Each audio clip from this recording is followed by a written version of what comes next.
L'actualité du bassin méditerranéen cette semaine, c'est aussi ce voyage éclair de François Hollande en Algérie. Une visite de quelques heures durant laquelle il a rencontré un président Bouteflika affaibli mais combatif contre le terrorisme. Au cœur des entretiens, la situation dans les pays voisins de l'Algérie, le Mali, la Libye, la Tunisie, le Niger. Paris et Alger partagent les mêmes inquiétudes face au fléau djihadiste. Selon plusieurs observateurs, la France a reconnu le caractère fondamental de l'Algérie comme pays stabilisateur. Un voyage qui avait également une dimension économique. L'occasion de dresser un constat, la France, qui a longtemps été le premier partenaire de l'Algérie, a perdu sa place sur la première marche du podium. Le pays a en effet été doublé par la Chine. Arnaud Bouteille, Yann Moine, reportage. Le responsable du chantier la présente comme l'un des joyaux de la future mosquée d'Alger. L'immense salle des prières, 22 000 mètres carrés, un espace démesuré. Le plus grand bâtiment religieux de toute l'Afrique, 1 milliard d'euros, une fierté nationale. C'est un monument pour l'histoire. Un monument pour l'histoire de l'Algérie.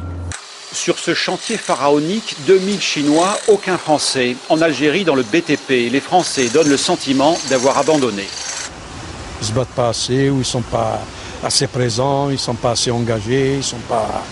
Et pourtant, ils sont les mieux placés pour arracher des marchés, pour arracher des trucs.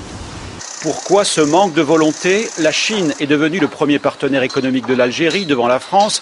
Il y a certes la compétence technique, mais ce n'est pas le seul argument. Et vous êtes moins cher aussi? Oui, ça dépend. Comparé avec les Européens qui sont moins nombreux, bien sûr, on est moins cher. Par rapport aux Français? Ils sont moins chers, c'est sûr.